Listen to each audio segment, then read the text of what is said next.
So you have this it's an Overreaction Tuesday. Let's put this in its proper form. Let's put the packaging on it, put it in the right size box. Give me the blue chippers take. Yeah, I think, and it goes back to your comment of if, based on some things that we're hearing around the building and the locker room, that like players may not be all on board for Eric Bieniemy taking over as the head coach. And I say to hell with the players at this point. Not saying I don't care about the players personally. I think they all work extremely hard. I don't think their issues on Sundays are for a lack of effort. But I think it's a dangerous thing that we do here locally, and I'm a fan just like you all are, so don't think I'm putting myself above you. We have this tendency to overvalue our own talent. And I think as the 11 games this season have gone on, I think it's very obvious that we're doing so. We've done it really at every major position. Last year, I thought we did it with the defensive tackles. I thought this year at a certain point in time, we did it with Sam. I think it's been done with Terry McLaurin, who is an all-world person and human being, but I think there's some shortcomings he has at wide receiver. I look at this roster, and I ask you this, Craig. Is there anyone that you would consider a bona fide blue chipper? They're walking into another team's building and starting 100%. I'll phrase it like that, and I'll say, is there anybody that you would just not trade under any circumstances?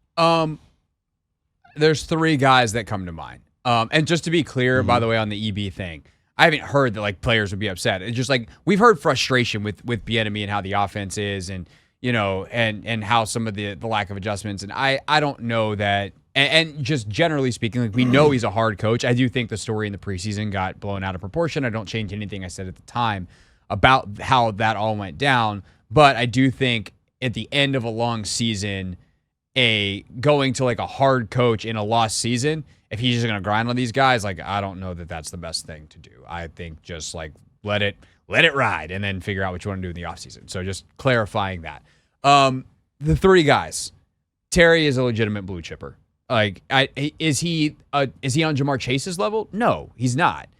But is he on the next level? Yeah, he is. Like, he's legitimately great. He has had crap-tastic quarterback play here for most of his career, and he's been a 1,000 to 1,200 yard receiver every year without fail. And he's going to do that again, and it doesn't even feel like he's having that great of a year. He is so much better than people realize. And part of that, too, is like if he would go to a San Francisco, one of these top flight offenses that generates big shots. God, if he went to Kansas City and he was in the position that Marquez Valdez-Scantling was in last night, he's catching that ball. And by the way, he would have had a bunch more. Like, he's just so, to me, misutilized. And this offense hasn't necessarily been able to unlock him in the way that I think it should have. And you watch the tape every week and you're like, he probably should get the ball in that spot. And also, I think one of the things that's kind of funky about him is he's not an elite separator, but he's a great contested catch guy. And so you have to throw it to him and trust him. Craig, that's the one thing I will push back on. I think last year he was a great contested catch guy. This year he's come up small. He hasn't been as good.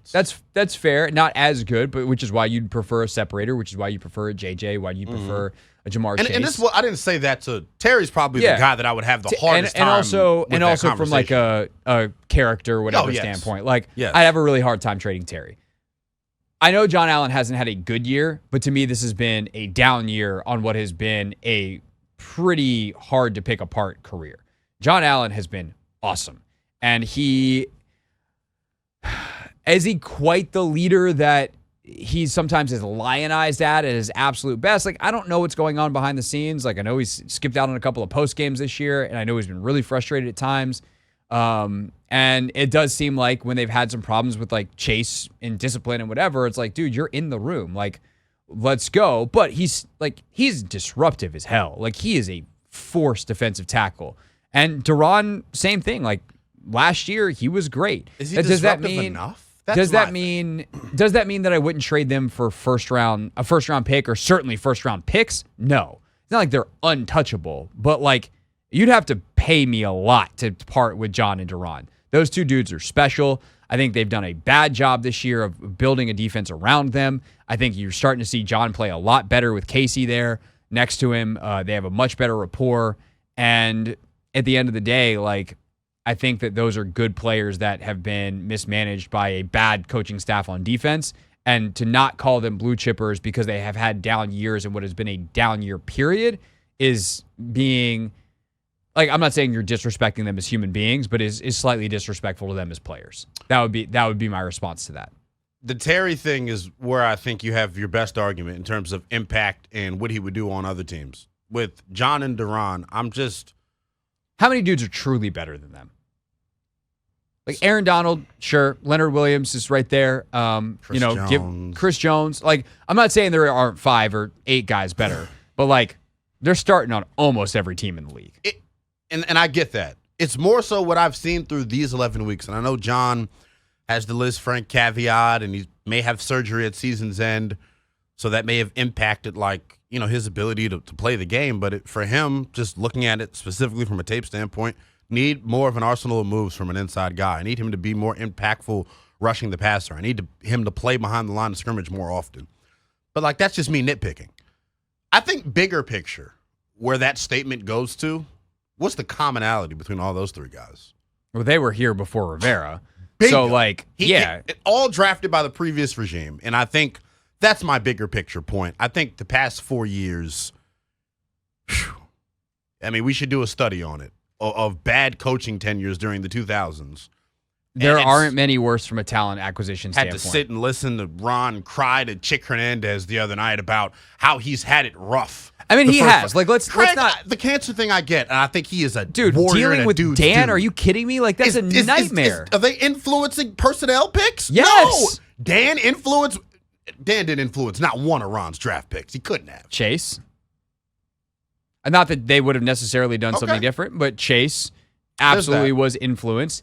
And I think the general incompetence of the owner trickles down to a lot of other things from the, to be very clear, and I feel like I was the first one to be like, hey, everybody who wants to throw a pity party for Ron Rivera, he signed up for this. And he could have stepped down especially when all the stuff came out that personally implicated Dan. He could have said, I'm not going to be your fall guy here. I'm out. I can't work for you. And at the end of the day, Ron Rivera on his resume is someone who worked for Dan Snyder. And that is just a fact.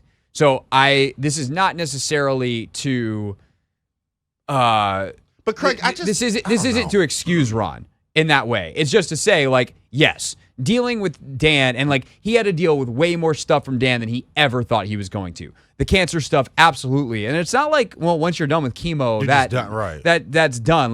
We don't know what kind of medical situations he's been dealing with the last couple of years, because that was really scary, and he had to go through a lot. The DEA stuff, it was his guy that he brought here, but he didn't know that Ryan Vermillion was doing whatever he was doing. Some of the stuff he's had to deal with is insane. But at the same time, he hasn't done a good job. I think that's the bigger point. So those two things can be happening at once. And so to me, it's saying it's the difference between being that guy's a bum and being that guy's not very good at his job, but I have empathy for him. Yeah, I hear what you're saying. I just try to keep the empathy piece. One thing I will say is whoever's neutered and trained Sam Howell for his pressers, attaboy to you. If Ron just answered the pressers the way the damn quarterback did, we wouldn't have all the clickbait that we have. I think this is why I actually, part of the reason I believe in Sam is because I don't think he's PR spinning it. I think that's how his brain operates. Yes. And by the way, I will say, there's a lot of stuff that Bieniemy says that I'm what the hell is that?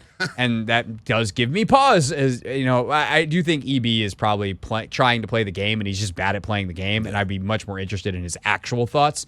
So I don't really hold the press conferences against EB, but it's a small thing. Whereas Ron's out of his. He's getting up to the podium and lying, and I don't want to even call it lying. He's talking to reporters and us as a fan base, fans, we can call it that. We're stupid. Yeah. To sit up there and talk about how good your culture is. I've never associated a losing record with a good culture. You had the DEA raid. Your number 2 pick at defensive end was basically telling you to go run amok and go do whatever to yourself. You couldn't get him to line up in a 3-point stance consistently. I haven't seen him stand up once in San Francisco. Your other first-round pick at linebacker can't stop playing Hot Wheels on the damn highway. I mean, it's ridiculous some of the stuff that goes on. And for you to come back and turn around and say the culture's good, Landon Collins told you where he was and wasn't going to play. And we're talking about culture. Yeah, no, I mean, is the culture better from like, hey, it's a safer place to work than what it was? Yeah, but that's a culture that was an upgrade from, hey, we probably won't be investigated by Congress versus like what they have going on in the best places. By the way, that around. didn't even really have a lot to do with him. No, it didn't. It didn't. And that's what I'm saying. Like, has he changed the culture from that? Sure. Kind of. To what, though?